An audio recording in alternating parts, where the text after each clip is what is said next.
नमस्कार शेतकरी मित्रांनो, स्वागत आहे आमच्या शेतकरी मित्र 1994 या यूट्यूब चॅनलवर। शेतकरी मित्रांनो, भारत कृषी प्रधान देश म्हणून ओळखला जातो, म्हणून शेतीला खूप महत्त्व आहे। म्हणून शेती हे शेतकऱ्याचे खूप महत्त्वाचे उत्पादनाचे साधन आहे। तर शेतकरी मित्रांनो, आज आपण फ्लावर लागवडीविषयी माहिती बघणार आहोत। फ्लावर लागवडीसाठी पाण्याचा चांगला निचरा होणारी मध्यम ते भारी सुपीक जमीन निवडावी। फ्लावर हे थंड हवामानात वाढणारे महत्त्वाचे पीक आहे। फ्लावरच्या काही लोकप्रिय जातींमध्ये पुसा कार्तिकी, भारतीय कृषी अनुसंधान संस्था नवी दिल्ली येथे विकसित केलेली ही हळवी जात आहे। याची लागवड एप्रिल मे मध्ये केल्यास सप्टेंबर ऑक्टोबरमध्ये काढणीस तयार होते। त्यानंतरची जात आहे पुसा स्नोबॉल 1।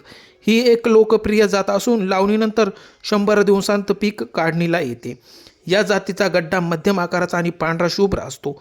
त्यानंतरची जात आहे पुसा स्नोबॉल K1। ही जात पुसा स्नोबॉल 1 पेक्षा थोडी उशिरा तयार होते। तर शेतकरी मित्रांनो, तुम्ही बघू शकता ही फ्लावर सरीमध्ये लागवड केलेली असून ड्रिपची पण सोय केलेली आहे। खूप छान प्रकारे फ्लावर पीक आलेले आहे। तर शेतकरी मित्रांनो, फ्लावर लागवडीपूर्वी हेक्टरी 150 किलो नत्र, 75 किलो स्फुरद आणि 75 किलो पालाश या प्रमाणात रासायनिक खते द्यावी लागतात। खते दिल्यानंतर त्वरित पाणी देणे आवश्यक आहे। खत व्यवस्थापन पद्धतीमुळे फ्लावर पिकाची चांगली वाढ होते आणि दर्जेदार गड्डा तयार होते। तर शेतकरी मित्रांनो, व्हिडिओ कसा वाटला? व्हिडिओ आवडल्यास लाईक करा। धन्यवाद।